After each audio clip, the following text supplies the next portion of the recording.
Hello friends, नमस्ते, आदाब, सत श्री अकाल। मैं प्रोफेसर दत्तात्रेय गुड़के आप सभी का फिर से एक बार स्वागत करता हूँ आपके चहेते शो में, जिसका नाम है रीड विथ मी। चलिए कुछ अच्छा सुनते हैं।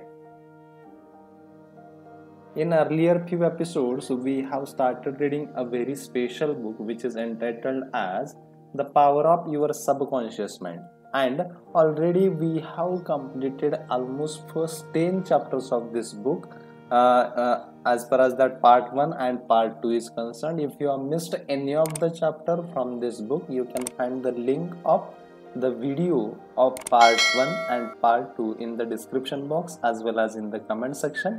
आप वहां पे जा सकते हैं। You can deepen your learning. Okay, चलिए let us get ahead with the next chapter of part 3, chapter number 11, your subconscious mind as a partner in success. Success means successful living, a long period of peace, joy and happiness on this plane may be termed success. The eternal experience of these qualities is everlasting life spoken of by Jesus. The real things of life such as peace, harmony, integrity, security and happiness are intangible. They came from the deep self of man. Meditating on these qualities build these treasures of heaven in our subconscious. It is where moth and the rust do not consume and where thieves do not break through and steal. Math 6:20. The 3 steps to success. Let us discuss 3 steps to success. The first step to success is to find out the thing you love to do, then do it. Success is in loving your work, although if a man is a psychiatrist, it is not adequate for him to get a diploma and place it on the wall. He must keep up with the times, attend conventions, and continue studying the mind and its workings. The successful psychiatrist visits clinics and reads the latest scientific articles. In other words, he is informed in the most advanced methods of alleviating human suffering. The successful psychiatrist or doctor must have the interest of his patients at heart. Someone may say, how can I put the first step into operation? I do not have what I should do. In such a case, pray for guidance as follows. The infinite intelligence of my subconscious mind reveals to me my true place in a life. Repeat this prayer quietly, positively, and lovingly to your deepened mind. As you persist with faith and confidence, the answer will come to you as a feeling, a hunch, or a tendency in a certain direction. It will come to you clearly and in peace and as an inner silent awareness. The second step to success is to specialize in some particular branch of work and know more about it than anyone else. For example, if a young man chooses chemistry as his profession, he should concentrate on one of the many branches in this field. He should give all his time and attention to his chosen specialty. He should become sufficiently enthusiastic to try to know all there is available about his field. If possible, he should know more than anyone else. The young man should become ardently interested in his work and should desire to serve the world. He that is greatest among you, let him become your servant. There is a great contrast in this attitude of mind in comparison to that of the man who only wants to make a living or just get by. Getting by is not a true success. Man's motive must be greater, nobler, and more altruistic. He must serve others, thereby casting his bread upon the waters. The third step is the most important one. You must be sure that the thing you want to do does not redound to your success only. Your desire must not be selfish, it must benefit humanity. the path of a complete circuit must be formed. In other words, your idea must go forth with the purpose of blessing or serving the world. It will then come back to you pressed down, shaken together, and running over. If it is to benefit yourself exclusively, the circle or complete circuit is not formed, and you may experience a short circuit in your life which may consist of limitation or sickness.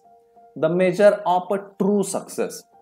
Some people may say, but Mr. James made a fortune in selling fraudulent oil stock. A man may seem to succeed for a while, but the money he obtained by fraud usually takes wings and flies away.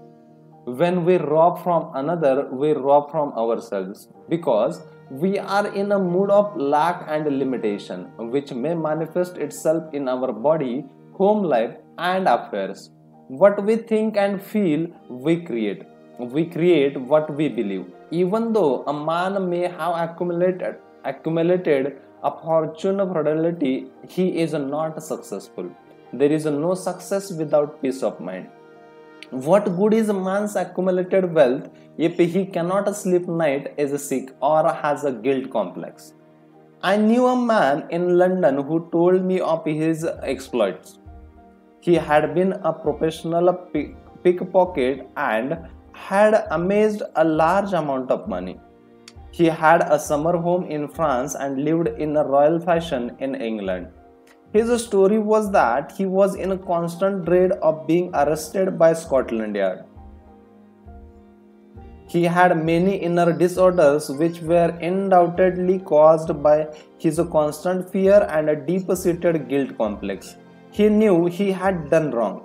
This deep sense of guilt attracted all kinds of trouble to him. Subsequently, he voluntarily surrendered to the police and served a prison sentence. After his release from the prison, he sought psychological and spiritual counsel and became transformed. He went to work and became an honest, law-abiding citizen. He found what he loved to do and was happy. A successful person loves his work and expresses himself fully.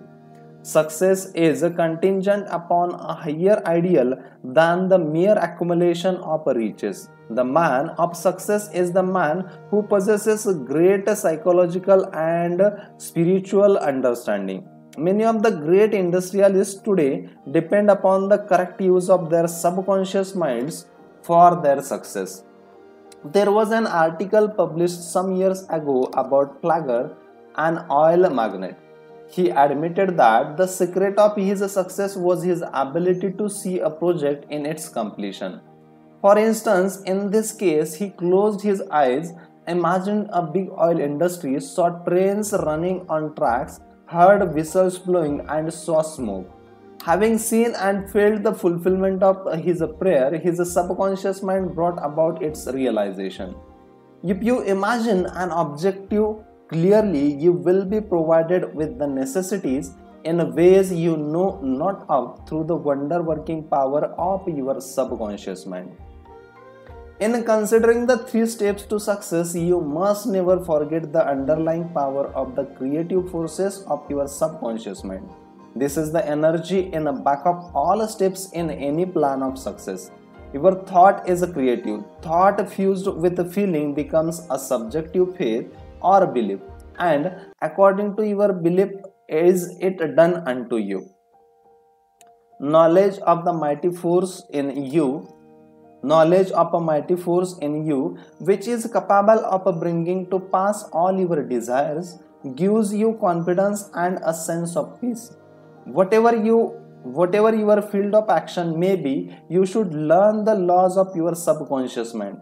When you know how to apply the powers of your mind, and when you are expressing yourself fully and giving up your talents to others, you are on the sure path to true success. If you are about God's business or any part of it, God by his very nature is for you, so who can be against you? With this understanding, there is no power in heaven or on earth to withhold success from you. How he made his dream come true. A movie actor told me that he had very little education, but he had a dream as a boy of becoming a successful movie actor. Out in the field of mowing hay, driving the cow home, or even when milking them, he said, I would constantly imagine I saw my name in big lights at a large theater. I kept this up for years until finally I ran away from home. I got extra jobs in the motion picture field, and the day finally came when I saw my name in great big lights as I did when I was a boy. Then he added, I knew the power of sustained imagination to bring success. His dream pharmacy became a reality. 30 years ago, I knew a young pharmacist who was receiving $40 a week plus commission on sales. After 25 years, he said to me, I will get a pension and retire.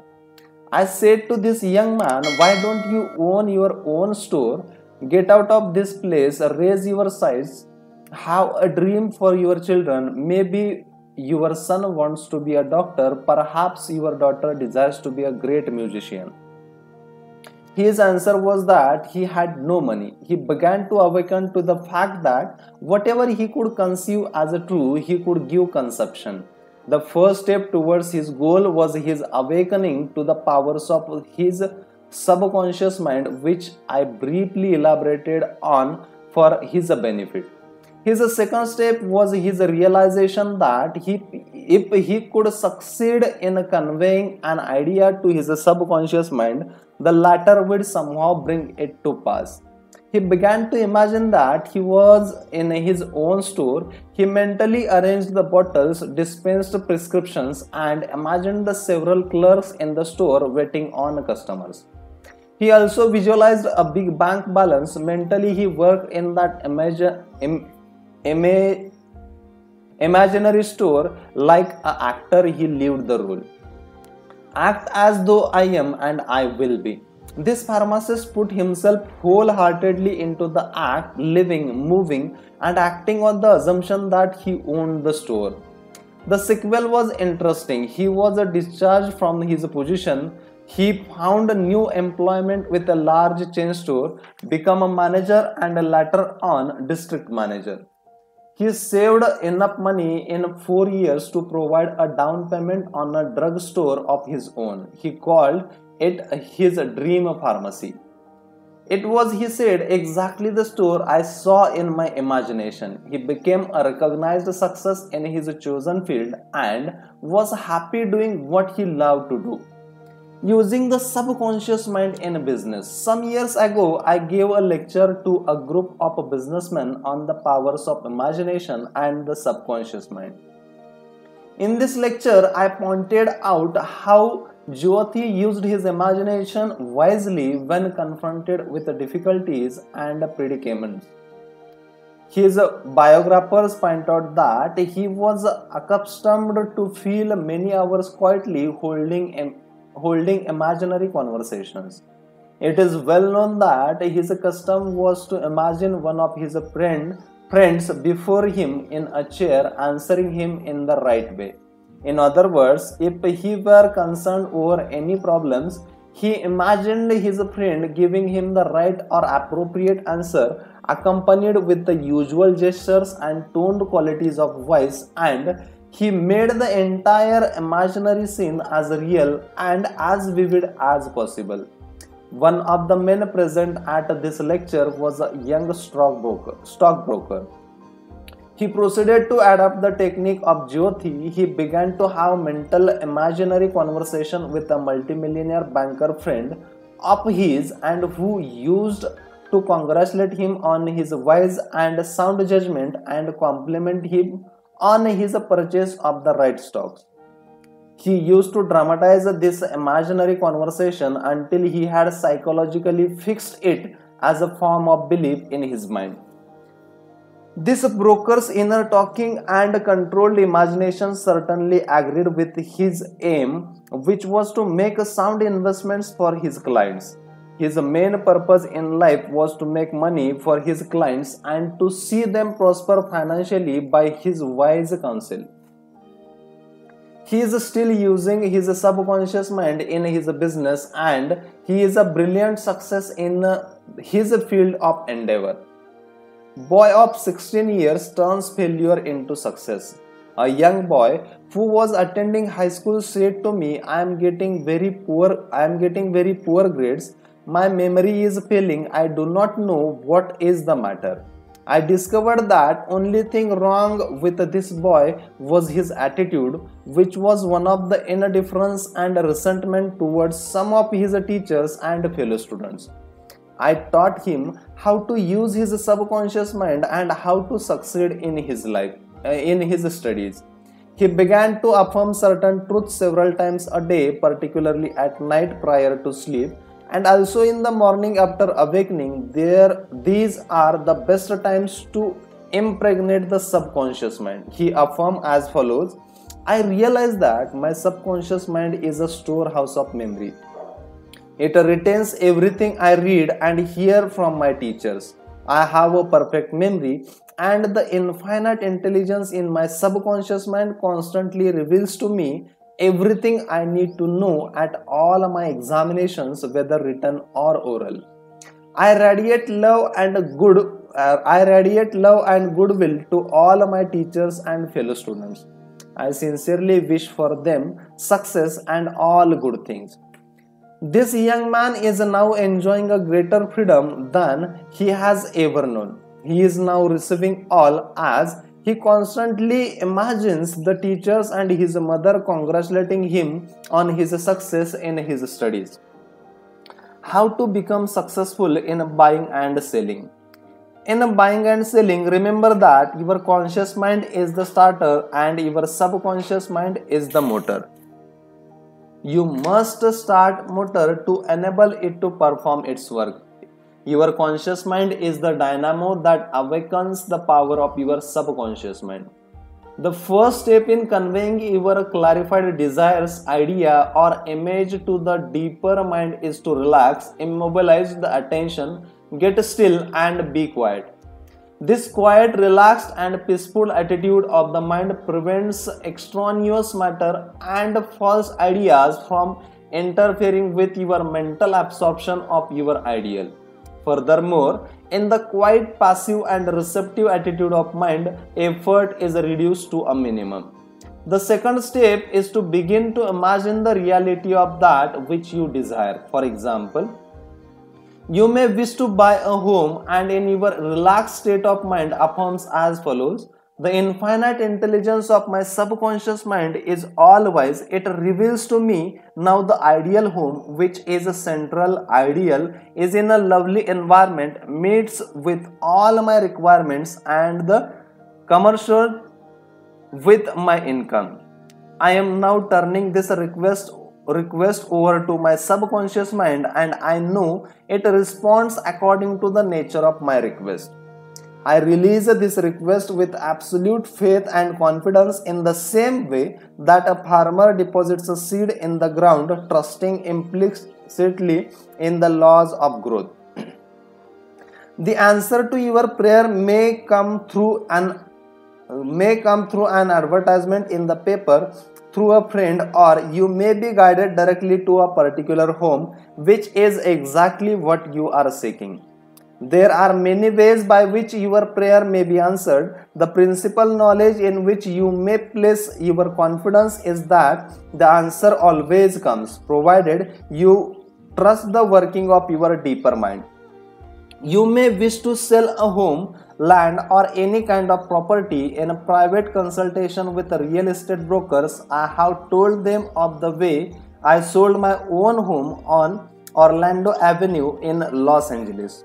Many of them have applied the technique I used with remarkable and speedy results. I placed a sign which read, "For sale by owner," in the garden in front of my home. The day after, I said to myself as I was going to sleep, "Supposing you sold your home, what would you do?" I answered my own question and said, "I would take that sign down and throw it into the garage." In my imagination, I took hold of sign, pulled it up from the ground, placed it on my shoulder, went to the garage, threw it on the floor, and said jokingly the sign, I don't need you anymore. I felt the inner satisfaction of it all, realizing it was finished. The next day, a man gave me a deposit of $1,000 and said to me, "Take your sign down, we will go into escrow now." Immediately, I pulled the sign up and took it to the garage. The outer action confirmed to the inner. There is nothing new about this. As within, so without. Meaning according to the image impressed on your subconscious mind. So, it is on the objective screen of your life. The outside mirrors the inside. External action follows internal action. Here is another very popular method used in selling homes, land, or any kind of property. Affirm slowly, quietly, and feelingly as follows. Infinite intelligence attracts to me the buyer for this home who wants it and who prospers in it. This buyer is being sent to me by a creative intelligence of my subconscious mind, which makes no mistake. This buyer may look at many other homes, but mine is the only one he wants and will buy because he is guided by the infinite intelligence within me. I know the buyer is right, the time is right, and the price is right. Everything about it is right. The deeper currents of my subconscious mind are now in operation, bringing both of us together in a divine order. I know that it is so. Remember always that what you are seeking is also seeking you, and whenever you want to sell a home or property of any kind, there is always someone who wants what you have to offer by using the powers of your subconscious mind correctly. You free your mind of all sense of competition and anxiety in buying and selling. How she succeeded in getting what she wanted. There is a young lady who regularly comes to my lectures and classes. She had to change buses 3 times. It took her 1.5 hours each time to come to the lectures. In one lecture, I explained how a young man who needed a car in his work received one. She went home and experimented as outlined in my lecture. Here is her letter in part, narrating her application of my method and published by her permission. Dear Dr. Murphy, this is how I received a Cadillac car. I wanted one to come to the lectures regularly. In my imagination, I went through an identical process I would go through if I were actually driving a car. I went to the showroom and the salesman took me for a ride in one. I also drove it several blocks. I claimed the Cadillac car as my own over and over again. I kept the mental picture of getting into the car, driving it, feeling the upholstery, etc., consistently for over 2 weeks. Last week I drove to your lecture in a Cadillac. My uncle in the Eaglewood passed away and left me his Cadillac and his entire estate. A success technique employed by many outstanding executives and businessmen. There are many prominent businessmen who quietly use the abstract term success over and over many times a day until they reach a conviction that success is theirs. They know that the idea of success contains all the essential elements of success. Likewise, you can begin now to repeat the word success to yourself with faith and conviction. Your subconscious mind will accept it as true of you, and you will be under a subconscious compulsion to succeed. You are compelled to express your subjective beliefs, impressions, and convictions. What does success imply to you? You want undoubtedly to be successful in your home life and in your relationship with others. You wish to be outstanding in your chosen work or profession. You wish to possess a beautiful home and all the money you need to live comfortably and happily. You want to be successful in your prayer life and in your contact with the powers of your subconscious mind. You are a businessman You are a businessman also because you are in the business of living. Become a successful businessman by imagining yourself doing what you long to do and possessing the things you long to possess. Become imaginative, mentally participate in the reality of the successful state. Make a habit of it. Go to sleep feeling successful every night and perfectly satisfied, and you will eventually succeed in implanting the ideas of success in your subconscious mind. Believe you were born to succeed, and wonders will happen as you pray. That's it as per as chapter number 11 is concerned. Let us have a look at profitable pointers of chapter number 11. First, success means successful living. When you are peaceful, happy, joyous, and doing what you love to do, you are successful. Second, find out what you love to do and then do it. If you don't know your true expression, ask for guidance and the lead will come. Third, specialize in your particular field and try to know more about it than anyone else. Fourth, a successful man is not selfish. His main desire in life is to serve humanity. Fifth, there is no true success without peace of mind. Sixth, a successful man possesses great psychological and spiritual understanding. Seventh one, if you imagine an objective clearly, you will be provided with the necessities through the wonder-working power of your subconscious mind. 8.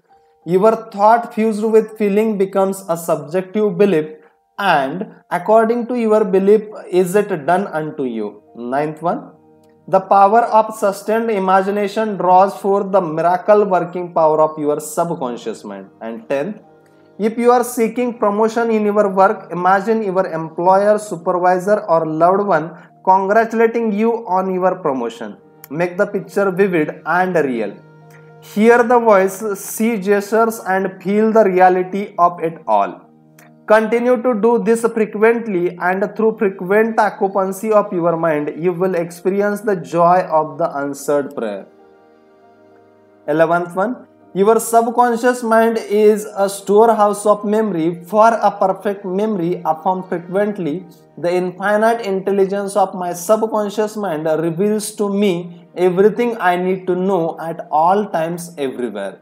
12th one, if you wish to sell a home or a property of any kind, affirm slowly, quietly, and feelingly as follows. Infinite intelligence attracts to me the buyer for this house or property who wants it and who prospers in it. Sustain this awareness, and the deeper currents of your subconscious mind will bring it to pass. 13th one, the idea of success contains all the elements of success. Repeat the word success to yourself frequently with faith and conviction, and you will be under a subconscious compulsion to succeed.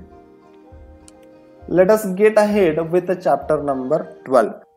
Scientists use the subconscious mind.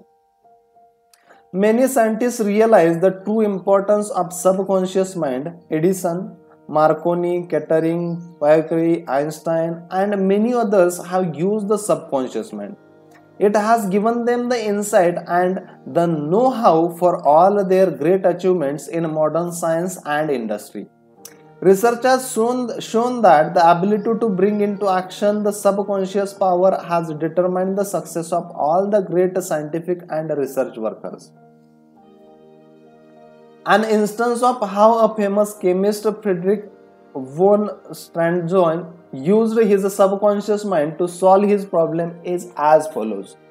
He had been working laboriously for a long time trying to rearrange the 6 carbon and 6 hydrogen atoms of the benzene formula, and he was constantly perplexed and unable to solve the matter.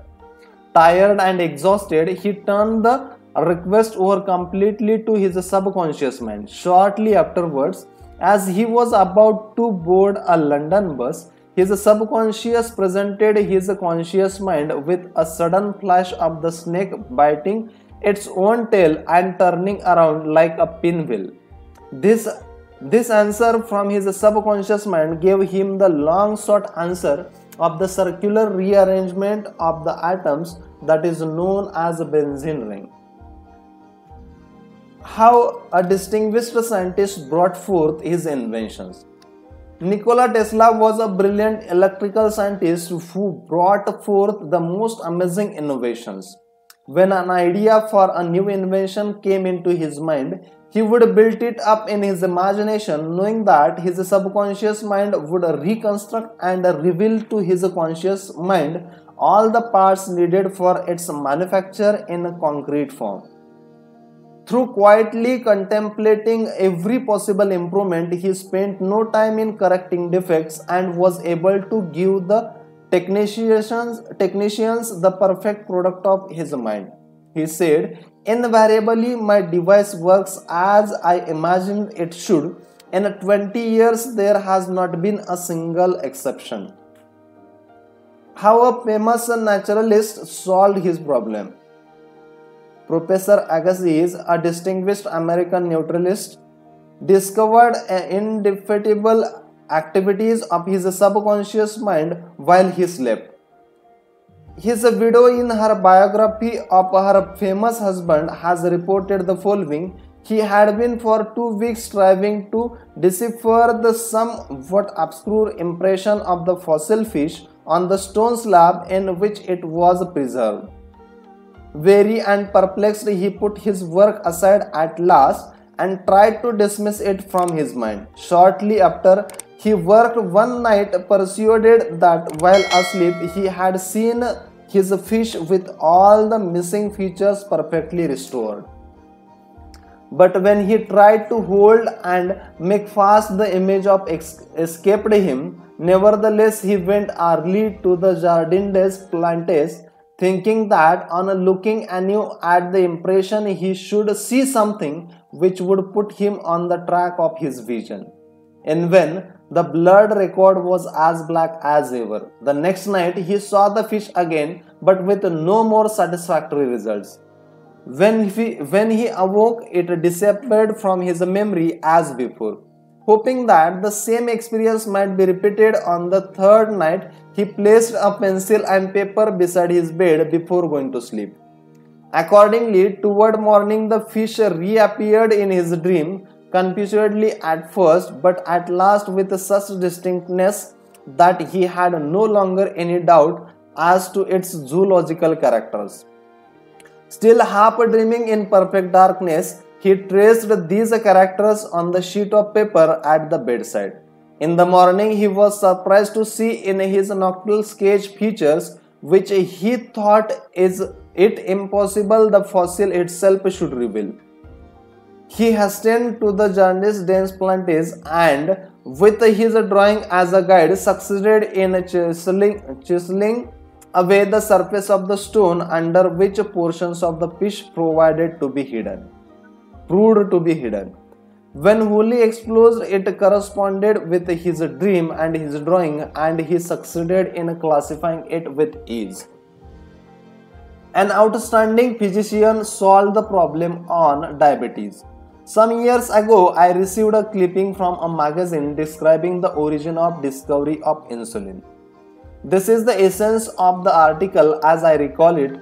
About 40 years ago or more, Dr. Frederick Banting, a brilliant Canadian physician and surgeon, was concentrating his attention on the ravages of diabetes. At that time, medical science offered no effective method of arresting the disease. Dr. Banting spent considerable time experimenting and studying the international literature on the subject. One night he was exhausted and fell asleep. While asleep, his subconscious mind instructed him to extract the residue from the degenerated pancreatic duct of dogs. This was the origin of insulin, which has helped millions of people. You will note that Dr. Banting had been consciously dwelling on the problem for some time, seeking a solution, a way out, and his subconscious responded accordingly. It does not follow that you will always get an answer overnight. The answers may not come for some time. Do not be discouraged. Keep on turning the problem over every night to the subconscious mind prior to sleep, as if you had never done it before. One of the reasons for the delay may be that you look upon it as a major problem. You may believe it will take a long time to solve it. Your subconscious mind is timeless and spaceless. Go to sleep believing you have the answer now. Do not postulate the answer in the future. Have an abiding faith in the outcome. Become convinced now as you read this book that there is an answer and a perfect solution for you. How a famous scientist and physicist escaped from a Russian concentration camp. Dr. Lothar von Blankskemit, a member of the Rocket Society and an outstanding research electronic engineer, gives the following condensed summary of how he used his subconscious mind to free himself from the certain death at the hands of brutal guards in a Russian prison camp coal mine. He states as follows: I was a prisoner of war in a coal mine in Russia, and I saw men dying all around me in that prison compound. We were watched over by a brutal guards, arrogant officers, and sharp, fast-thinking commissioners. After a short medical checkup, a quota of coal was assigned to each person. My quota was 300 pounds per day. In case any man did not fill his quota, his small food ration was cut down, and in a short time he was resting in the cemetery. I started concentrating on my escape. I knew that my subconscious mind would somehow find a way. My home in Germany was destroyed, my family wiped out, all my friends and former associates were either killed in the war or were in concentration camp. I said to my subconscious mind, I want to go to Los Angeles and you will find the way. I had seen the pictures of Los Angeles, and I remembered some of the boulevards very well, as well as some of the buildings. Every day and night I would imagine I was walking down Wilshire Boulevard with an American girl whom I met in Berlin prior to the war. She is now my wife. In my imagination, we would visit the stores, ride buses, and eat in restaurants. Every night I made it a special point to drive my imaginary American automobile up and down in the progress of Los Angeles. I made all this vivid and real. These pictures in my mind were as real and as natural to me as one of the trees outside the prison camp. Every morning, the chief guard would count the prisoners as they were lined up. He would call out 1, 2, 3, etc. And when 17 was called out, which was my number in sequence, I stepped aside. In the meantime, the guard was called away for a minute or so, and on his return, he started by mistake on the next man as number 17. When the crew returned in the evening, the number of men was the same, and I was not missed, and the discovery would take a long time. I walked out of the camp undetected and kept walking for 24 hours, resting in a deserted town the next day. I was able to live by fishing and killing some wildlife. I found coal trains going to Poland and traveled on them by night until finally I reached Poland. With the help of friends, I made my way to Lucerne, Switzerland. One evening at the Palace Hotel Lucerne, I had a talk with a man and his wife from the United States of America. This man asked me if I would care to be a guest at his home in Santa Monica, California. I accepted, and when I arrived in Los Angeles, I found that their chauffeur drove me along Wilshire Boulevard and many other boulevards which I had imagined so vividly in the long months in the Russian coal mines. I recognized the building which I had seen in my mind so often. It actually seemed as if I had been in Los Angeles before I had reached my goal. I will never cease to marvel at the wonders of subconscious mind. Truly, it has ways we know not of. How archaeologists and paleontologists reconstruct ancient scenes. These scientists know that their subconscious mind has a memory of everything that has ever transpired. As they study the ancient ruins and fossils through their imaginative perceptions, their subconscious mind aids them in reconstructing the ancient scenes. The dead past becomes alive and audible once more. Looking at these ancient temples and studying the poetry, statuary, tools, and household utensils of these ancient times, the scientists tell us of an age when there was no language. Communication was done by grunts, groans, and signs. The keen concentration and disciplined imagination of the scientist awakens the latent powers of his subconscious mind, enabling him to clothe the ancient temples with a roof and surround them with gardens, pools, and fountains. The fossil remains are clothed with eyes, sinews, and muscles, and they again walk and talk. The past becomes the living present, and we find that in mind there is no time or space. Through disciplined, controlled, and directed imagination, you can be a companion of the most scientific and inspired thinkers of all time. How to receive guidance from your subconscious? When you have what you term a difficult decision to make, or when you fail to see the solution to your problem, begin at once to think constructively about it. If you are fearful and worried, you are not really thinking. True thinking is free from fear.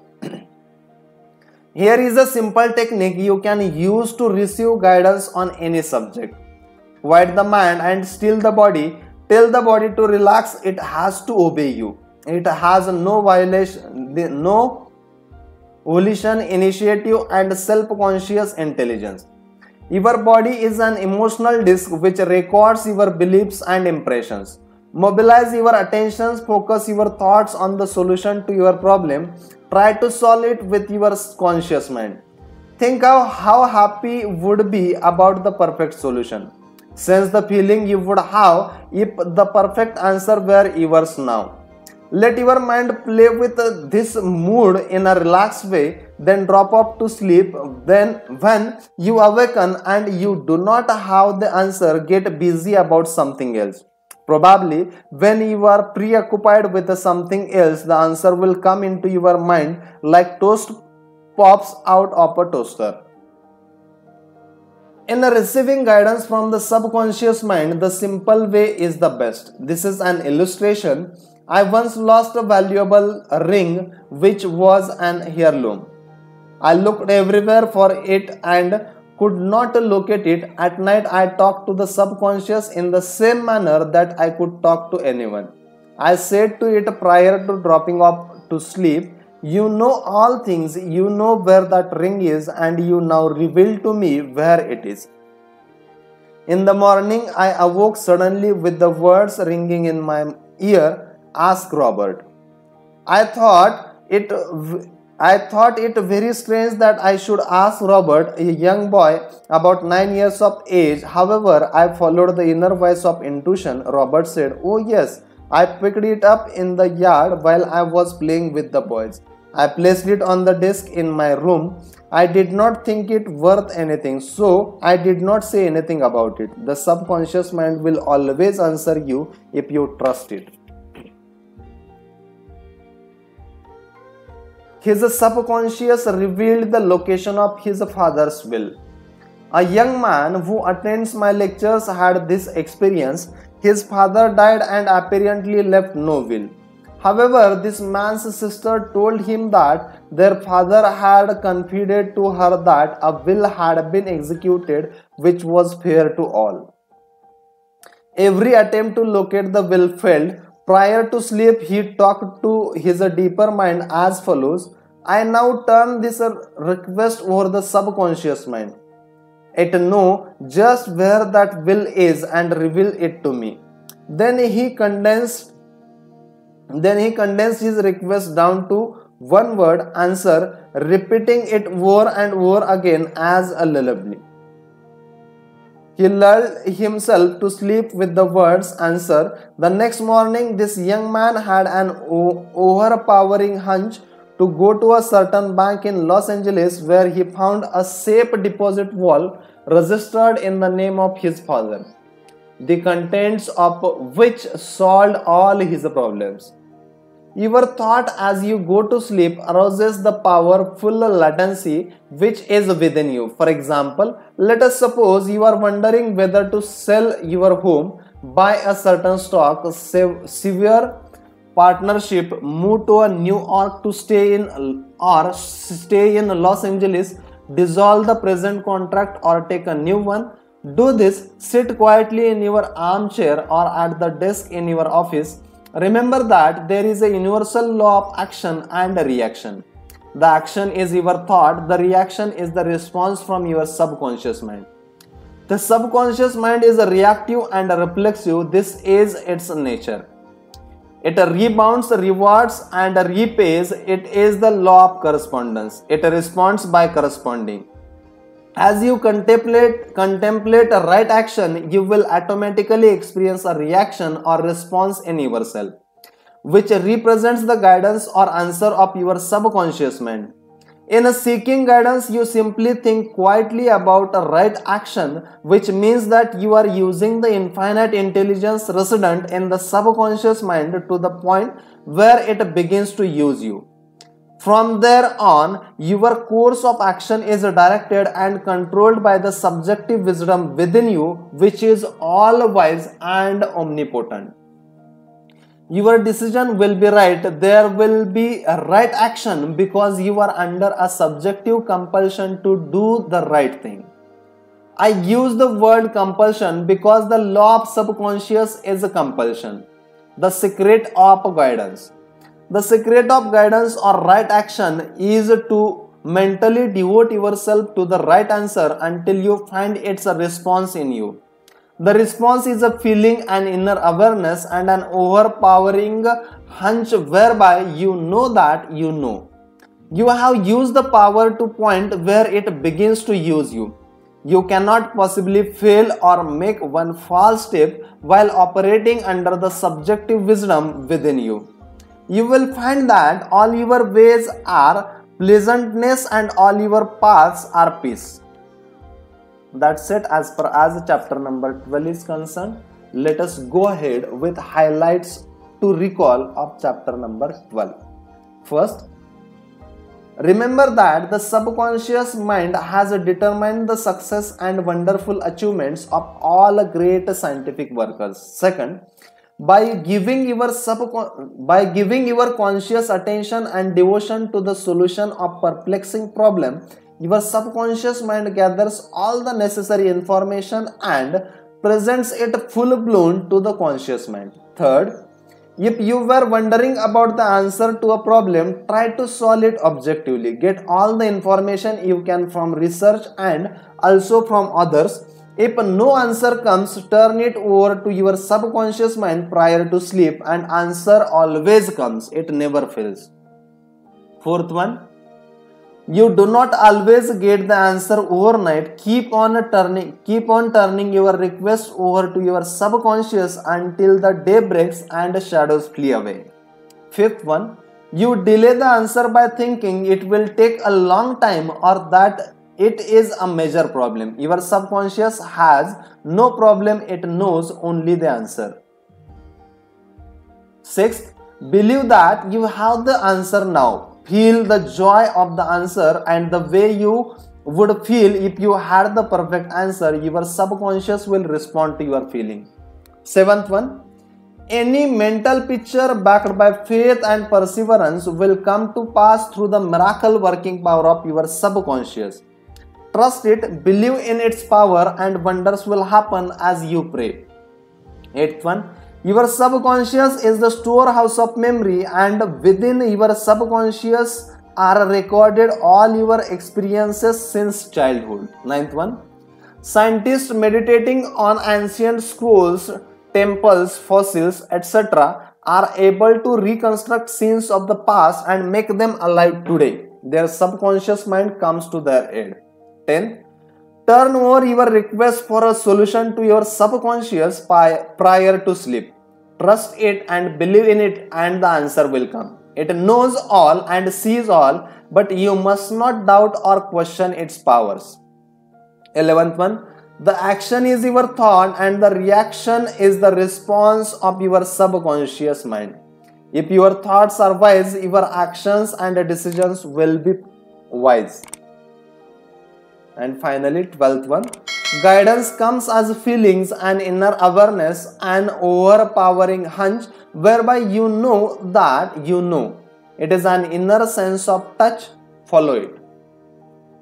Let us go ahead with chapter number 13, your subconscious and the wonders of sleep. You spend about 8 out of every 24 hours or 1/3 of your entire life in sleep. This is an inexorable law of life. This also applies to the animal and vegetable kingdoms. Sleep is a divine law, and many answers to our problems come to us when we are sound asleep upon the bed. Many people have advocated the theory that you get tired during the day, that you go to sleep to rest the body, and that a reparative process takes place while you sleep. Nothing rests in sleep. Your heart, lungs, and your vital organs functions while you are asleep. If you eat prior to sleep, the food is digested and assimilated. Also, your skin secretes perspiration and your nails and hair continue to grow. Your subconscious mind never rests or sleeps. It is always active, controlling all your vital forces.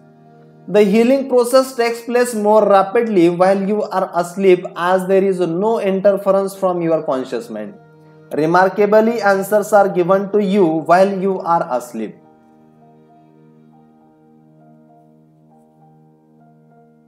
Remarkably, answers are given to you while you are asleep, filled with images, whips of dreams. As hours of sleep loss mounted, the lapses took place more often and lasted longer, perhaps 2 or 3 seconds. Even if the subject had been piloting an airliner in a thunderstorm, they still couldn't have resisted microsleeps for those few priceless seconds. And it can happen to you, as many who have fallen asleep at the wheel of a car can testify. Another startling effect of sleep deprivation was its attack on human memory and perception. Many sleep-deprived subjects were unable to retain information long enough to relate it to the task they were supposed to perform. They were totally befuddled in a situation requiring them to hold several factors in mind and act on them, as a pilot must when he skillfully integrates wind direction, airspeed, altitude, and glide path to make the safe landing. Sleep brings counsel. A young lady in Los Angeles who listens to my morning radio talks told me that she had been offered a lucrative position in New York City at twice her present salary. She was wondering whether to accept or not and prayed prior to sleep as follows: the creative intelligence of my subconscious mind knows what is best for me. Its tendency is always lifeward, and it reveals to me the right decision, which blesses all concerned. I give thanks to the answer which I know will come to me. She repeated this simple prayer over and over again as a lullaby prior to sleep, and in the morning she had a persistent feeling that she should not accept the offer. She rejected the offer, and subsequent events verified her inward sense of knowing, because the company went bankrupt in a few months following their offer of employment to her. The conscious mind may be correct on the facts objectively known, but the intuitive faculty of her subconscious mind saw the failure of the concern in question and prompted her accordingly. Saved from a certain disaster. I will illustrate how the wisdom of your subconscious mind can instruct you and protect you relative to your request for right action as you go to sleep. Many years ago, before the Second World War, I was offered a very lucrative assignment in the Orient and I prayed for the guidance and the right decision as follows. Infinite intelligence within me knows all things and the right decision is revealed to me in a divine order. I will recognize the answer when it comes. I repeated this simple prayer over and over again as a lullaby prior to sleep, and in a dream came the vivid realization of things to come 3 years hence. An old friend appeared in the dream and said, "Read these headlines, do not go."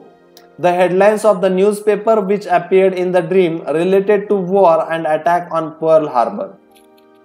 Occasionally, the writer dreams literally.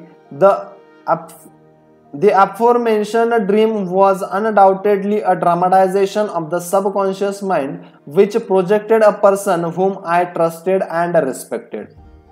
To some, a warning may come in the form of a mother who appears in a dream. She tells the person not to go here or there and the reason for the warning. Your subconscious mind is all wise. It knows all things.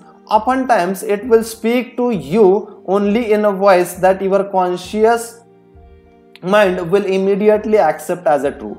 Sometimes your subconscious will warn you in a voice which sounds like that of your mother or some loved one, which may cause you to stop on a street and you find if you had gone another foot, a falling object from a window might have struck you on the head.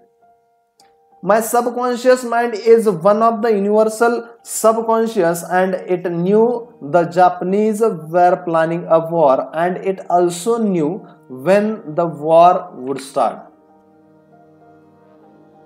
Dr. Ryan, director of Department of Psychology at Duke University, has gathered together a vast amount of evidences showing that a great number of people all over the world see events before they happen, and in many instances are therefore able to avoid the tragic event which was foreseen vividly in a dream. The dream which I had showed clearly the headlines of the New York Times about 3 years prior to the tragedy of Pearl Harbor.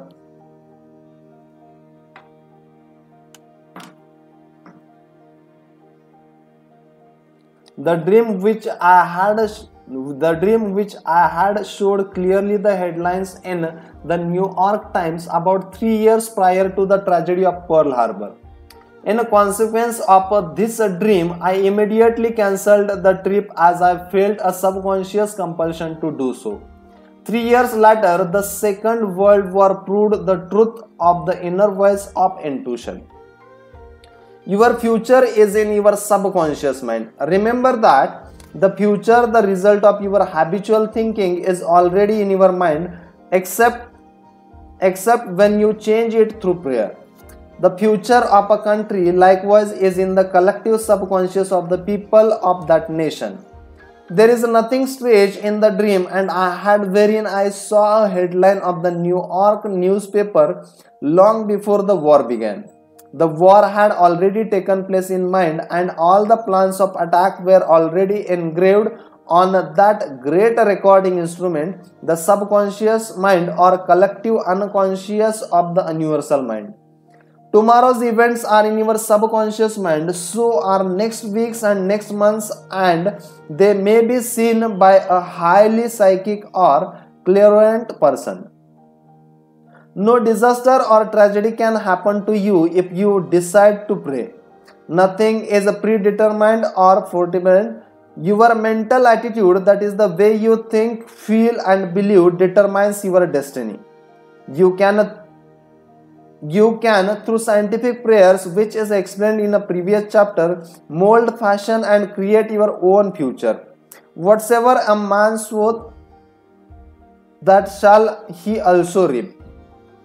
A catnap nets him $15,000. One of my students mailed me a newspaper clipping 3 or 4 years ago about a man called Ray, a roller at the steel works operated by Jones and Livingston Steel Corporation. He received $15,000 for his dream. According to the article, the engineers could not fix a faulty switch in a newly installed bar mill which controlled the delivery of straight bars to the cooling beds. The engineers worked on the switch about 11 to 12 times to no avail. Hammerstrom thought a lot about a problem and tried to figure out a new design which might work. Nothing worked. One afternoon, he lay down for a nap, and prior to sleep, he began to think about the answer to the switch problem. He had a dream in which a perfect design for the switch was portrayed. When he awoke, he sketched his new design according to the outline of his dream. This visionary catnap won Hammerstrom a check of $15,000, the largest award the firm ever gave to an employee for a new idea. How a famous professor solved his problem in sleep. Dr. H.V. Helmprecht, professor of Assyrian at the University of Pennsylvania, wrote as follows. One Saturday evening, I had been wearing myself in the vain attempt to decipher two small fragments of agate which were supposed to belong to the finger rings of some Babylonians. About midnight, weary and exhausted, and I went to bed and dreamed the following remarkable dream. A tall, thin priest of Nippur, about 40 years of age, led me to a treasure chamber of the temple, a small, low-ceiled room without windows, while scraps of agate and lapis lazuli lay scattered on the floor. Here he addressed me as follows. The two fragments which you have published separately on page 22 and 26 belongs together are not finger rings.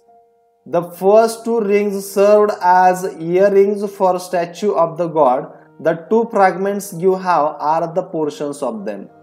If you will put them together, you will have confirmation of my words. I woke at once. I examined the fragments and, to my astonishment, found the dream verified. The problem was then at last solved. This demonstrates clearly the creative manifestation of his subconscious mind, which knew the answer to all his problems. How the subconscious worked for a famous writer while he slept. Robert Louis Stevenson is in one of his books, Across the Plains, devotes a whole chapter to dreams. He was a vivid dreamer and had the persistent habit of giving specific instruction to his subconscious every night prior to sleep. He would request his subconscious to evolve stories for him while he slept. For example, if Robert funds were at a low ebb, his command to his subconscious would be something like this: give me a good thrilling novel which will be remarkable and profitable. His subconscious responded magnificently. Robert says these little brovins, the intelligence and powers of his subconscious, can tell me a story piece by piece, like a serial, and keep me, it supposed creator, all the while in a total ignorance of where they am. And he added, the part of my work which is done when I am up and about, while he is consciously aware and awake, is by no means necessarily mine, since all goes to show that the brownies have a hand in it even then. Sleep in peace and wake in joy. To those who suffer from insomnia, you will find the following. following prayer very effective. Repeated slowly, quietly, lovingly prior to sleep. My toes are relaxed, my ankles are relaxed, my abdominal muscles are relaxed, my heart and lungs are relaxed, my hands and arms are relaxed, my neck is relaxed, my brain is relaxed, my face is relaxed, my eyes are relaxed, my whole mind and body are relaxed. I fully, freely forgive everyone and I sincerely wish for them harmony, health, peace, and all the blessings of me. I am at peace, I am poised, serene, and calm. I rest in security and in peace. I greet stillness steals over me, and a great calm quiets my whole being as I realize the divine presence within me. I know the realization of life and love heals me. I wrap myself in a mantle of love and fall asleep filled with goodwill for all. Throughout the night, peace remains with me, and in the morning, I shall be filled with life and love. A circle of love is drawn around me. I will fear no evil, for through art with me, I sleep in peace, I wake in joy, and in Him I live, move, and have my beings. That's it as far as chapter number 13 is concerned. Let us have a look at summary of your aids to the wonders of sleep as far as chapter number 13 is concerned. First, if you are worried that you will not wake up on time, suggest to your subconscious mind prior to sleep the exact time you wish to arise and it will awaken you. It needs no clock. Do the same thing with all problems. There is nothing too hard for your subconscious. Second, your subconscious never sleeps. It is always on the job. It controls all your vital functions. Forgive yourself and everyone else before you go to sleep, and healing will take place much more rapidly. Third, guidance is given to you while you are asleep, sometimes in a dream. The healing currents are also released, and in the morning you feel refreshed and rejuvenated.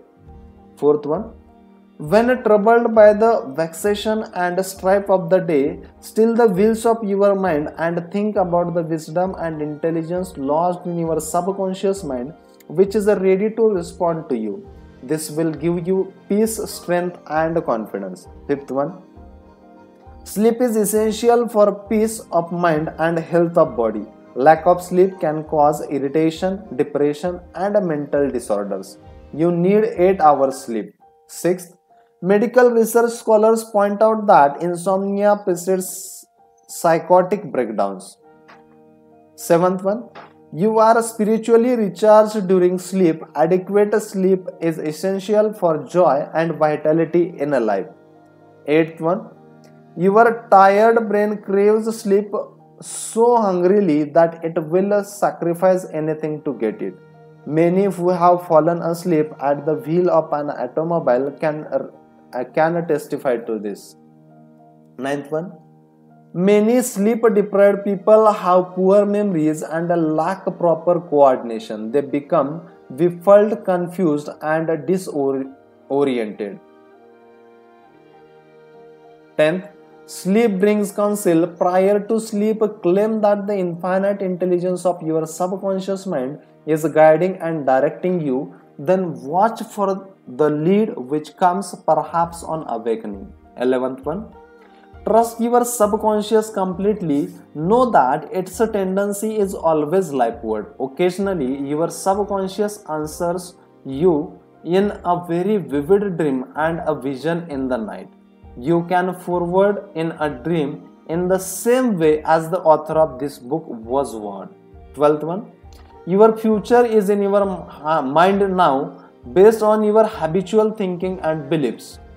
Claim infinite intelligence leads and guides you, and that all goods in your life and your future will be wonderful. Believe it and accept it. Expect the best, and invariably the best will come to you.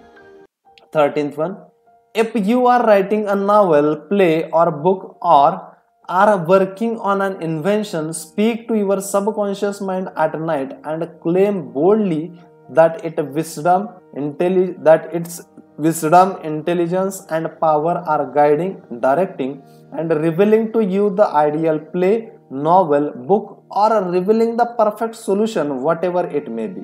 Wonders will happen as you pray this way.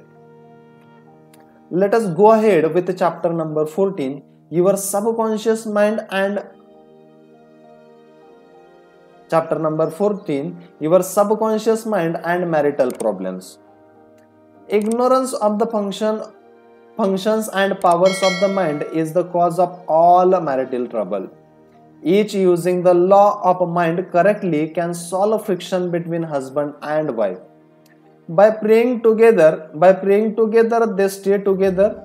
The contemplation of divine ideals and the study of the laws of life, the mutual agreement on a common purpose and plan, and the enjoyment of personal freedom bring about the harmonious marriage and wedded bliss, that sense of oneness where the two become one.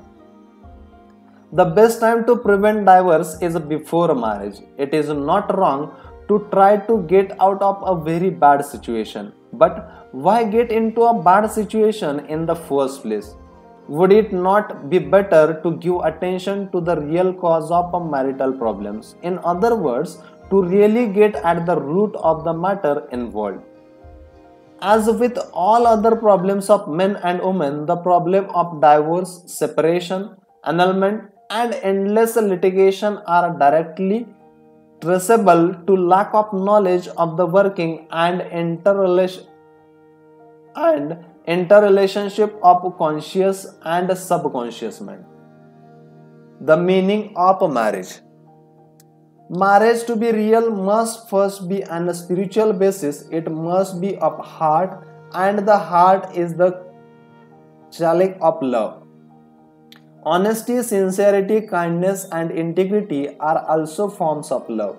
Each partner should be perfectly honest and sincere with the other. It is not a true marriage when a man marries a woman for her money, social position, or to lift his ego, because this indicates a lack of sincerity, honesty, and true love. Such a marriage is a farce, a sham, and a misread.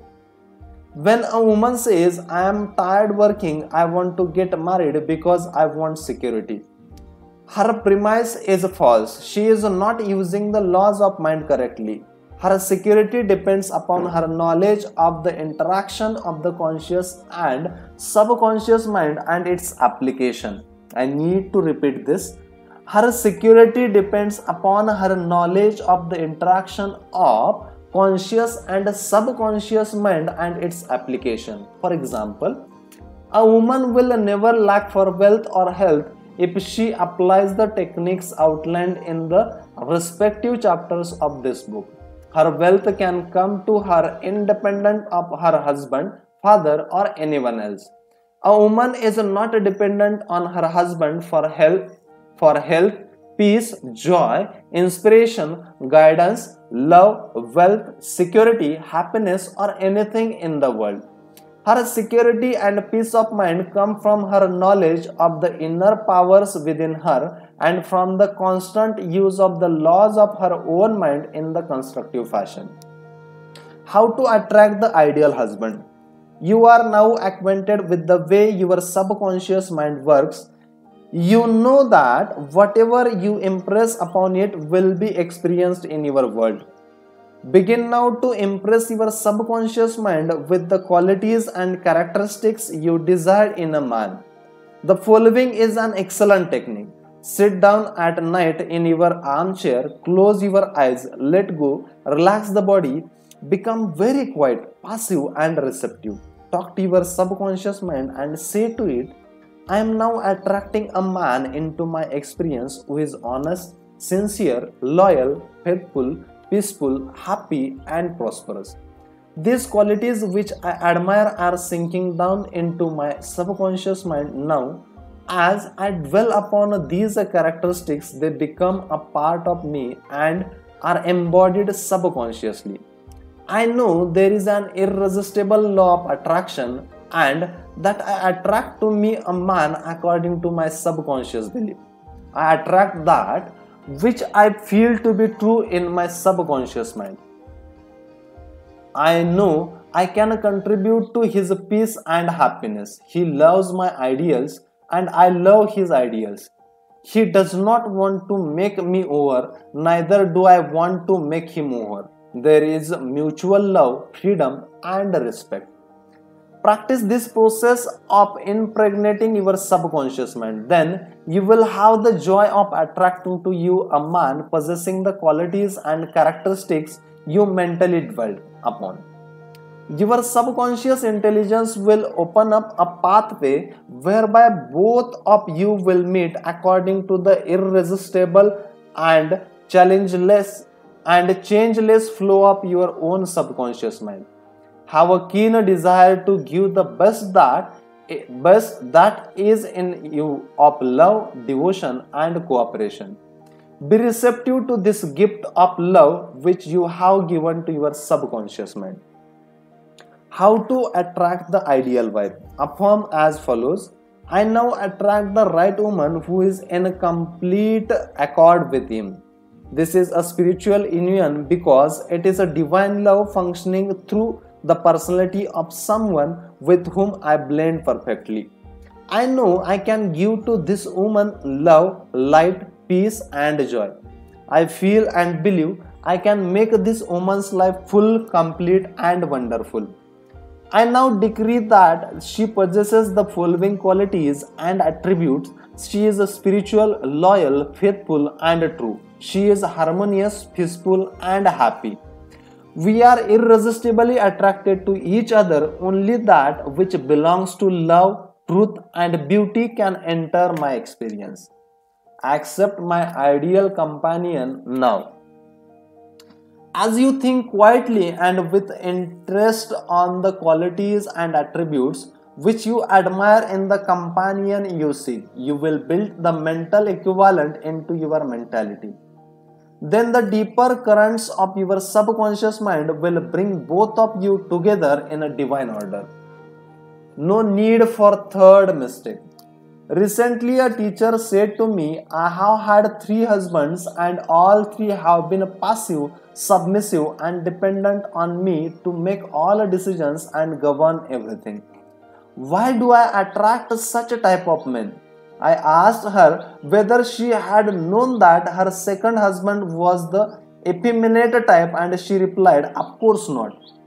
Had I known, I would not have married him. Apparently, she had not learned anything from the first mistake. The trouble was with her personality makeup. She was very masculine, dominating, and unconsciously wanted someone who would be submissive and passive so that she could play the dominant role. All this was unconscious motivation, and her subconscious picture attracted to her what she subjectively wanted. She had to learn to break the pattern by adopting the right prayer process. How she broke the negative pattern. The above mentioned woman learned a simple truth. When you believe you can have the type of man you idealize, it is done unto you as you believe. The following is the specific prayer she used to break the old subconscious pattern and attract to her the ideal man. I am building into my mentality the type of man I deeply desire. The man I attract for a husband is strong, powerful, loving, very masculine, successful, honest, loyal, and faithful. He finds love and happiness with me. I love to follow where he leads. I know he wants me and I want him. I am honest, sincere, loving, and kind. I have wonderful gifts to offer him. They are goodwill, a joyous heart, and a healthy body. He offers me the same. It is mutual. I give and I receive. Divine intelligence knows where this man is, and the deeper wisdom of my subconscious mind is now bringing both of us together in its own way, and we recognize each other immediately. I realize this request to my subconscious mind, which knows how to bring my request to pass. I give thanks for the perfect answer. She prayed in the above manner night and morning. Affirming these truths and knowing that through frequent occupation of the mind, she would reach the mental equivalent of that which she sought. The answer to her prayer. Several months went by. She had a great number of debts and social engagements, none of which was agreeable to her. When she was about to question, waver, doubt, and vacillate, she reminded herself that the infinite intelligence was bringing it to pass in its own way, and that there was nothing to be concerned about. Her final decree in her divorce proceedings was granted, which brought her a great sense of release and mental freedom. Shortly afterward, she went to work as a receptionist in a doctor's office. She told me that the minute she saw a physician, she knew he was the man she was praying about. Apparently, he knew it too because he proposed to her the first week she was in the office, and their subsequent marriage was ideally happy. This physician was not the passive or submissive type but was a real man, a former football player, an outstanding athlete, and was a deeply spiritual man, though he was completely devoid of any sectarian or denominational affiliation. She got what she prayed for because she claimed it mentally until she reached the point of saturation. In other words, she mentally and emotionally united with her idea, and it became a part of her in the same way that an apple becomes a part of her bloodstream. Should I get a divorce? Divorce is an individual problem. It cannot be generalized. In some cases, of course, there never should have been a marriage. In some cases, divorce is not the solution, no more so than marriage is the solution for lonely man. Divorce may be right for one person and wrong for another. A divorced woman may be far more sincere and noble than many of her married sisters who perhaps are living a lie. For example, I once talked with a woman whose husband was a dope fiend, an ex-convict, a wife beater, and a non-provider. She had been told it was wrong to get a divorce. I explained to her that marriage is of the heart. If two hearts blend harmoniously, lovingly, sincerely, that is the ideal marriage. The pure action of the heart is love. Following this explanation, she knew what to do. She knew in her heart that there is no divine law which compelled her to be browbeaten, intimidated, and beaten because someone said, "I pronounce you man and wife." If you are in a doubt as to what to do, ask for guidance, knowing that there is always an answer and you will receive it. Follow the lead that comes to you in the silence of your soul. It speaks to you in peace. Drifting into divorce. Recently, a young couple married for only a few months was seeking a divorce. I discovered that the young man had a constant fear that his wife would leave him. He expected rejection and he believed that she would be unfaithful. These thoughts haunted his mind and became an obsession with him. His mental attitude was one of separation and suspicion. She left unresponsive to him. It was his own feeling or atmosphere of loss and separation operation through them. This brought about a condition or action in accordance with a mental pattern behind it. There is a law of action and reaction or cause and effect. The thought is the action and the response of the subconscious mind is the reaction. His wife left home and asked for a divorce, which is what he feared and believed she would do. Divorce begins in the mind. Divorce takes place first in the mind, the legal proceedings follow after. These two young people were full of resentment, fear, suspicion, and anger. These attitudes weakens, exhaust, and debilitate the whole being. They learned that hate divides and that love unites. They began to realize what they had been doing with their minds. Neither one of them knew the law of mental action, nor they were misusing their minds and bringing on chaos and misery. These two people went back together at my suggestion and experimented with a prayer therapy. They began to radiate love, peace, and goodwill to each other. Each one practiced radiating harmony, health, peace, and love to the other, and they alternated in the reading of the psalms every night. Their marriage is growing more beautiful every day. The nagging wife. Many times the reason the wife nags is because she gets no attention. Oftentimes it is a craving for love and affection. Give your wife attention and show your appreciation. Praise and exalt all her many good points. There is also a nagging type of woman who wants to make the man conforms to her particular pattern. This is about the quickest way in the world to get rid of a man. The wife and the husband must cease being scavengers, always looking at the petty faults or errors in each other. Let each give attention and praise for the constructive and wonderful qualities in the order. The brooding husband. If a man begins to brood, grows morbid against his wife because of the things she said or did, psychologically speaking, committing adultery. One of the meaning of adultery is idolatry, that is, giving attention to or uniting mentally with that which is negative and destructive. When a man is silently resenting his wife and is full of hostility towards her, he is unfaithful. He is not faithful to his marriage vows, which are to love, cherish, and honor her all the days of his life. The man who is brooding, bitter, and resentful can swallow his sharp remarks, abate his anger, and he can go to great lengths to be considerate, kind, and courteous. He can defy skirts and differences.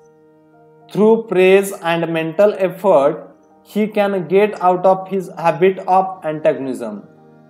Then he will be able to get along better not only with his wife but with the business associates also. Assume the harmonious state and eventually you will find peace and harmony. The great mistake.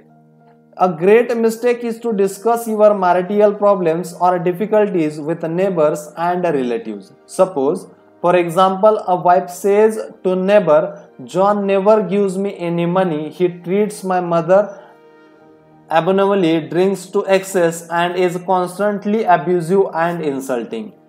Now, this wife is degrading and belittling her husband in the eyes of all neighbors and relatives.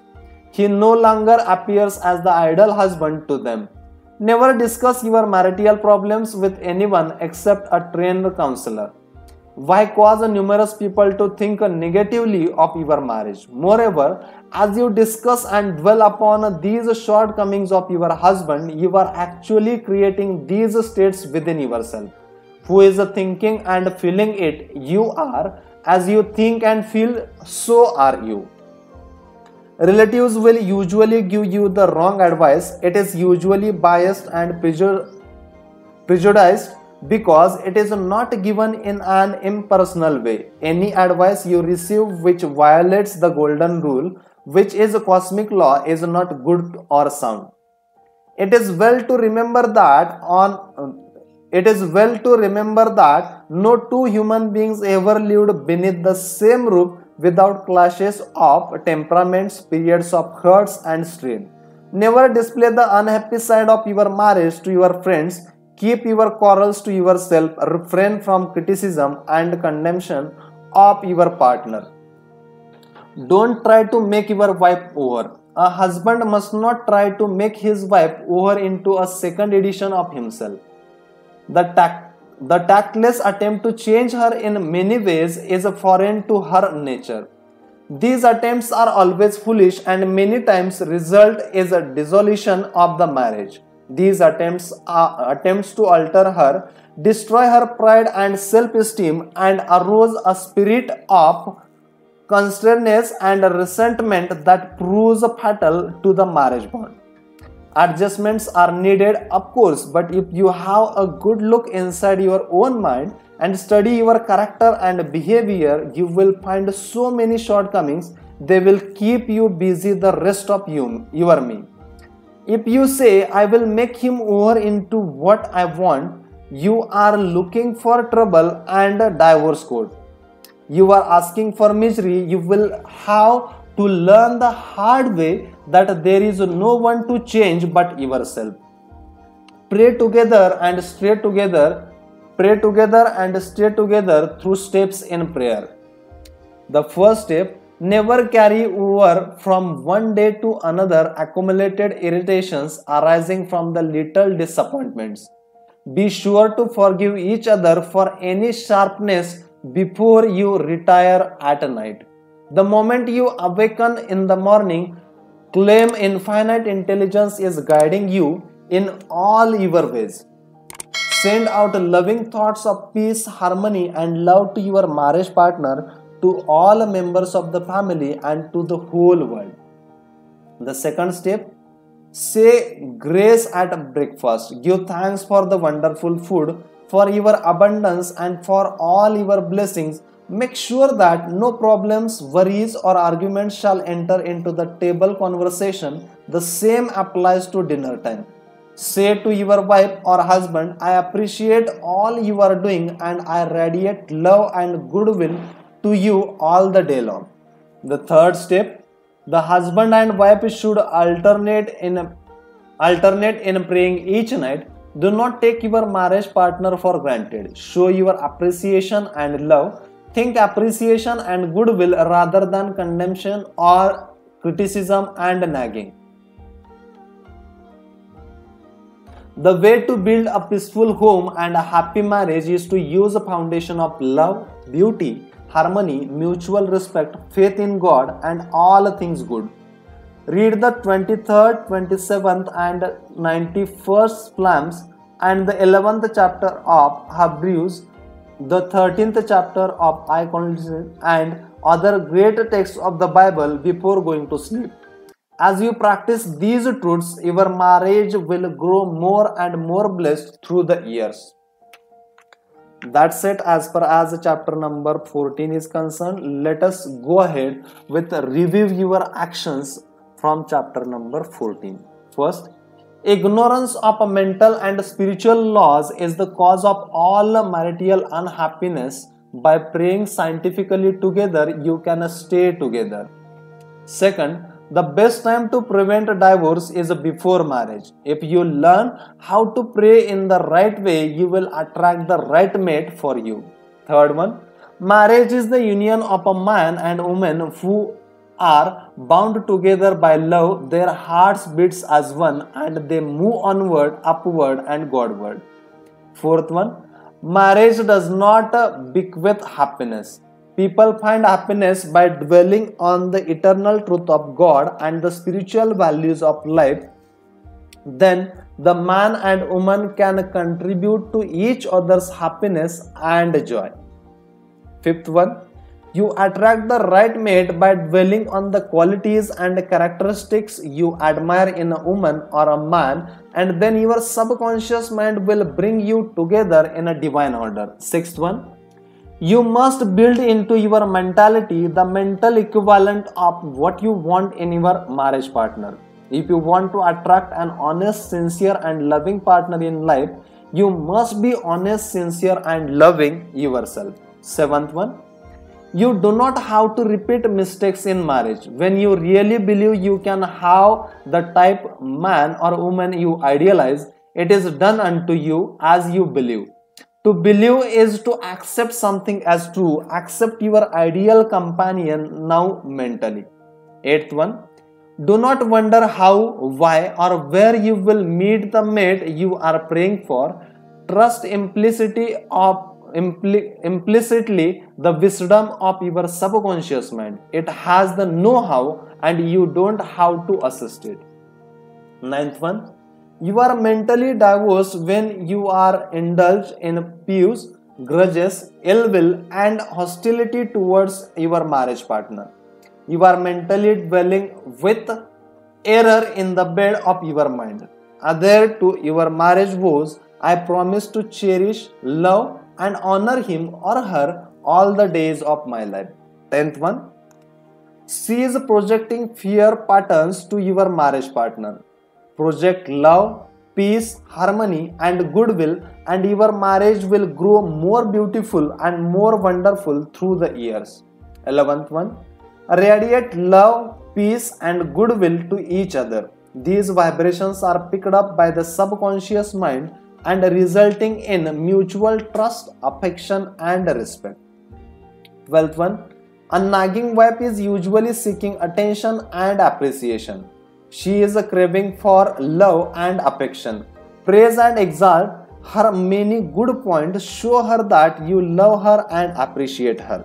13th one, a man who loves his wife does not do anything unloving or unkind in words, manner, or action. Love is what love does. 14th one, in marital problems, always seek expert advice. You would not go to a carpenter to pull a tooth. Neither should you discuss your marriage problems with relatives or friends. You should go to a trained person for counsel. 15th one, never try to make your wife or husband over. These attempts are always foolish and tend to destroy the pride and self-esteem of the other. Moreover, it arouses a spirit of resentment that proves fatal to the marriage bond. Cease trying to make the other second edition of yourself. And finally, 16th one, pray together and you will stay together. Scientific prayer solves all problems. Mentally picture your wife as she ought to be: joyous, happy, healthy, and beautiful. See your husband as he ought to be: strong, powerful, loving, harmonious, and kind. Maintain this mental picture and you will experience the marriage made in heaven, which is harmony and peace. That's it. Let us go ahead with chapter number 15. Your subconscious mind and your happiness. William James, father of American psychology, said that the greatest discovery of the 19th century was not in the realm of physical science. The greatest discovery was the power of subconsciousness, the power of subconscious touched by faith. In every human being is that limitless reservoir of power which can overcome any problem in the world. True and lasting happiness will come into your life the day you get the clear realization that you can overcome any weakness, the day you realize that your subconscious can solve your problems, heal your body, and prosper you beyond your fondest dream.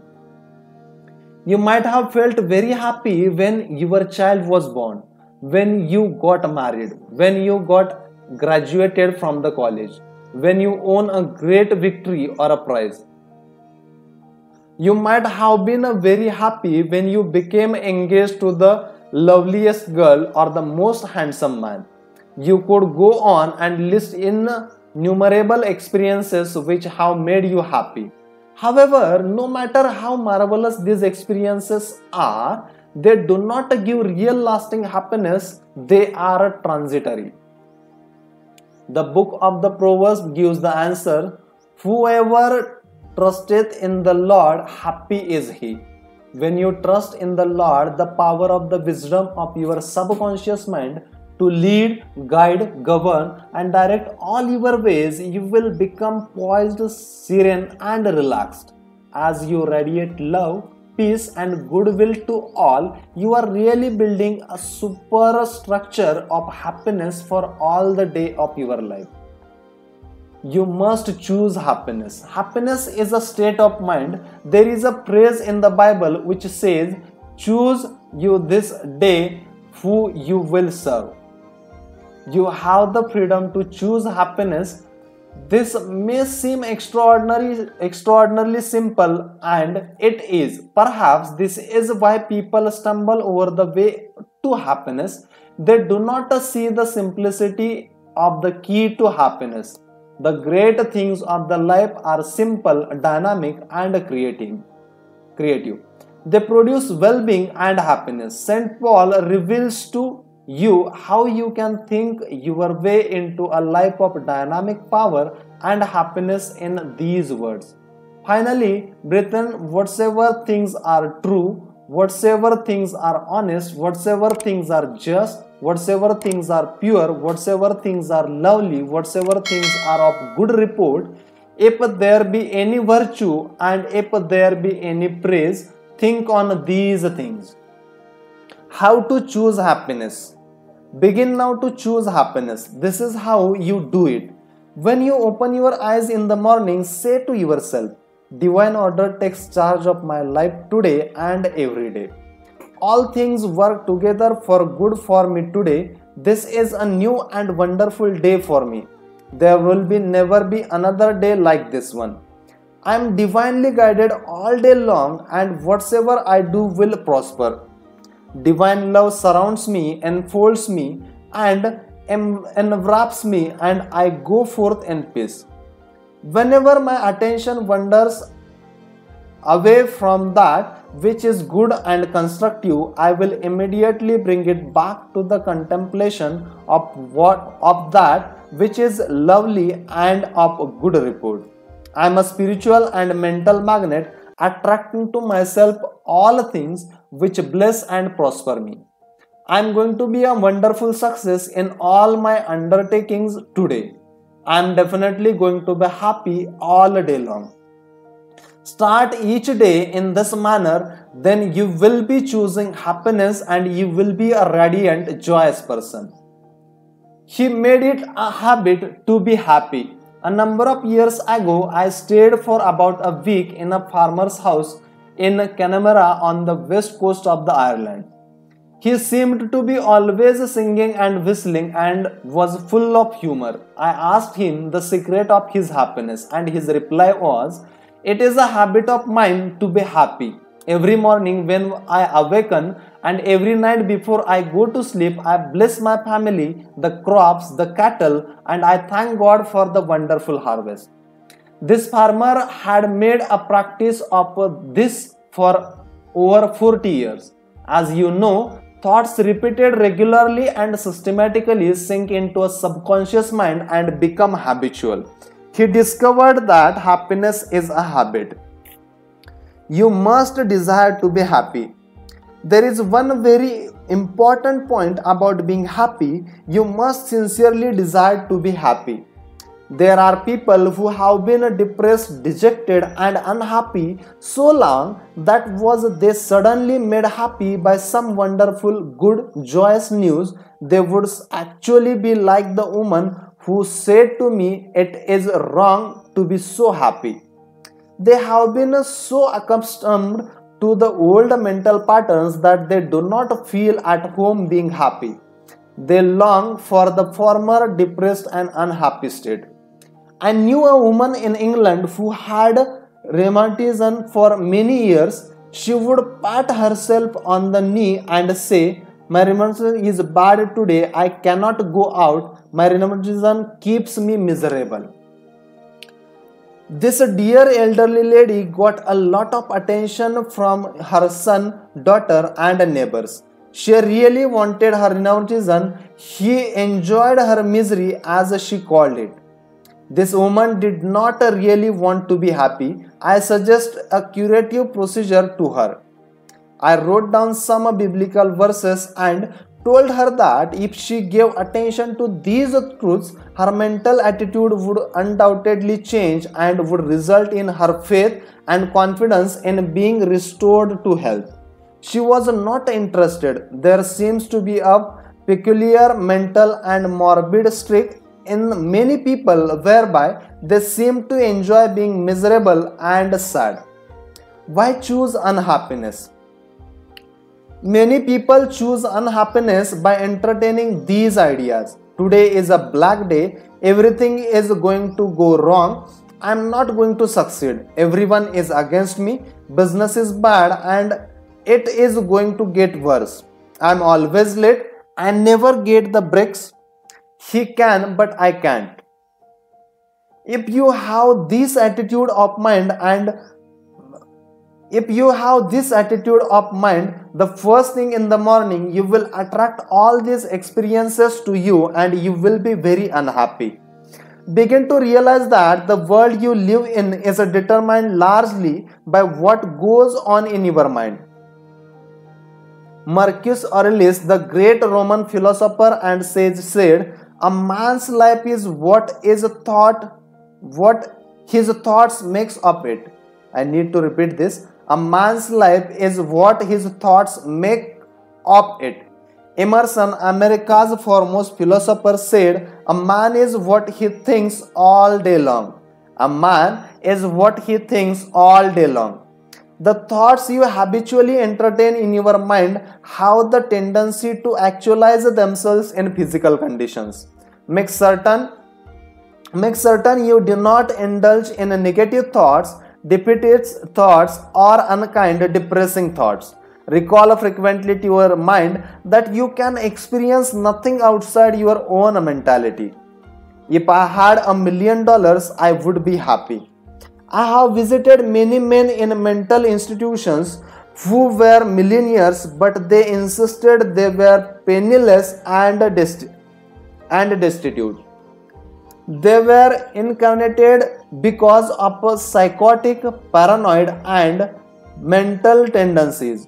Wealth in and of itself will not make you happy. On the other hand, it is not a deterrent to happiness. Today, there are many people trying to buy happiness through the purchase of radios, television sets, automobiles, a home in the country, a private yacht, and a swimming pool. But happiness cannot be purchased or procured in that way. The kingdom of happiness is in your thoughts and feelings. Too many people have the idea that it takes something artificial to produce happiness. Some say if I were elected mayor, made president of the organization, promoted to general manager of the corporation, I would be happy. The truth is that happiness is a mental and spiritual state. None of these positions mentioned will necessarily bequeath happiness.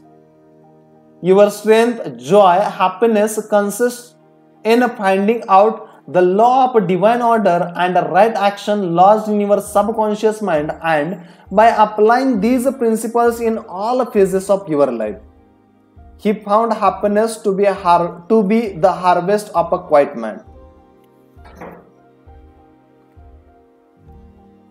Lecturing in San Francisco some years ago, I interviewed a man who was very unhappy and dejected over the way his business was going. He was the general manager. His heart was filled with resentment towards the vice president and the president of organization. He claimed that they opposed him. Because of this internal strife, business was declining. He was receiving no dividends or stock bonuses. This is how he solved his business problem. The first thing in the morning, he affirmed quietly as follows: all those working in our corporation are honest, sincere, cooperative, faithful, and full of goodwill to all. They are mental and spiritual links in the chains of this corporation's growth, welfare, and prosperity.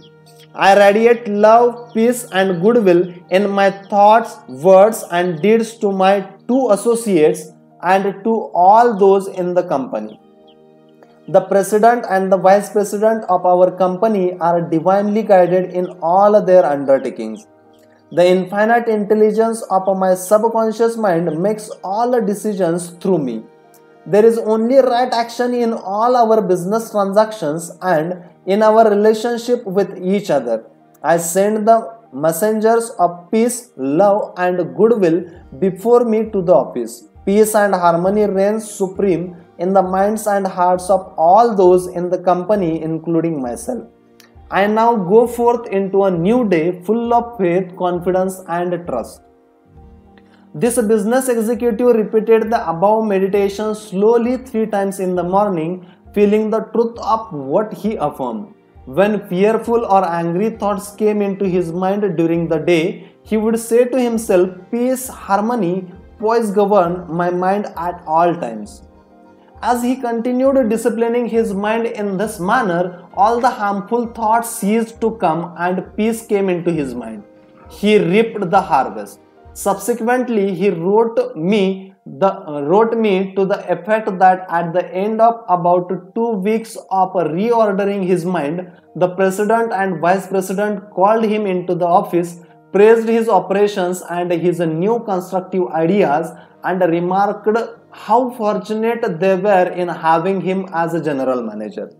He was very happy in discovering that man finds happiness within himself. The block or stump is not really there.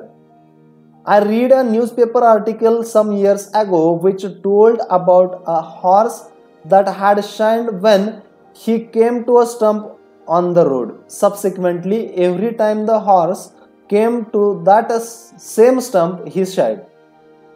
The farmer dug the stump out, burned it, and leveled the old road. Yet for 25 years, every time the horse passed the place where the former stump was, he shied. The horse was shying at the memory of a stump. There is no block to your happiness save in your own thought life and mental imagery. Is fear or worry holding you back? Fear is a thought in your mind. You can dig it up this very moment by supplementing it with the faith in success, achievement, and victory over all problems. I knew a man who failed in business. He said to me, "I made mistakes. I have learned a lot. I am going back into business and I will be a tremendous success." He faced up that stump in his mind. He did not whine or complain, but he tore up the stump of failure, and though believing in his inner power to back him up, he banished all fear thoughts and old depressions. Believing in yourself and you will succeed and be happy. The happiest people. The happiest man is he who constantly brings forth and practices what is best in him. Happiness and virtue complements each other. The best are not only the happiest, but the happiest are usually the best in the art of living life successfully. God is the highest and best in you.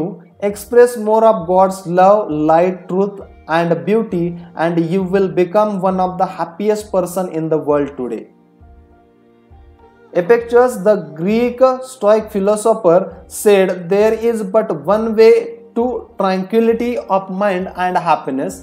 Let this therefore be always ready at hand with thee, both when thou wakest early in the morning and all the day long, and when thou goest late to sleep, to account no external thing thine own, but commit all these to God."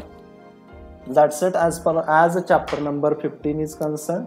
Let us go ahead with a summary of steps to happiness as far as chapter number 15 is concerned. First, William James said that the greatest discovery of 19th century was the power of subconscious mind touched by faith. Second, there is a tremendous power within you. Happiness will come to you when you acquire a sublime confidence in this power. Then you will make your dreams come true. Third, you can rise victorious over any defeat and realize the cherished desires of your heart through the marvelous power of your subconscious mind. This is the meaning of whosoever trusts in the Lord, spiritual laws of the subconscious mind, happy is he.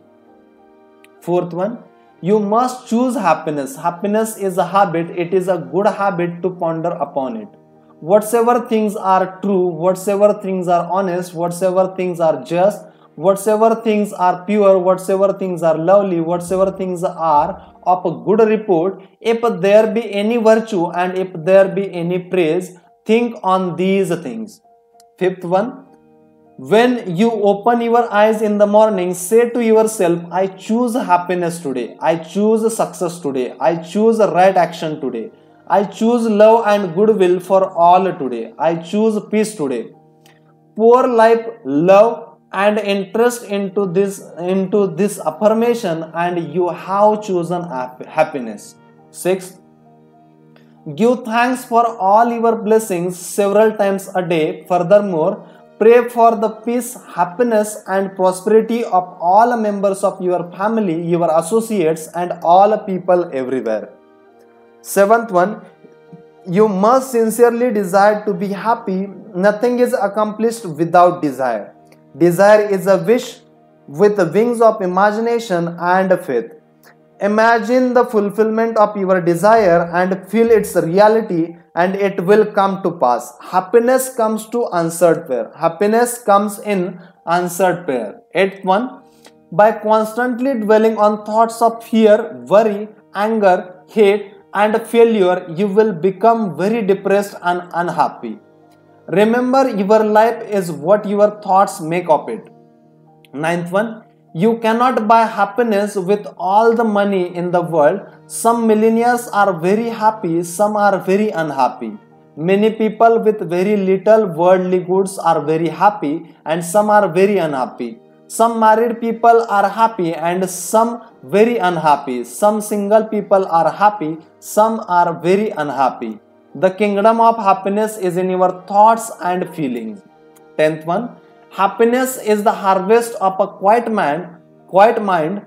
Anchor your thoughts on peace, poise, security, and divine guidance, and your mind will be productive and happiness.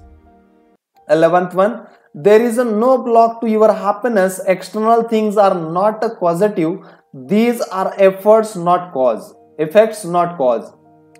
Take your cue from the only creative principle within you. Your thought is cause, and the new cause produces a new effect. Choose happiness. And finally, 12th one, the happiest man is he who brings forth the highest and the best in him. God is the highest and best in him, for the kingdom of God is within.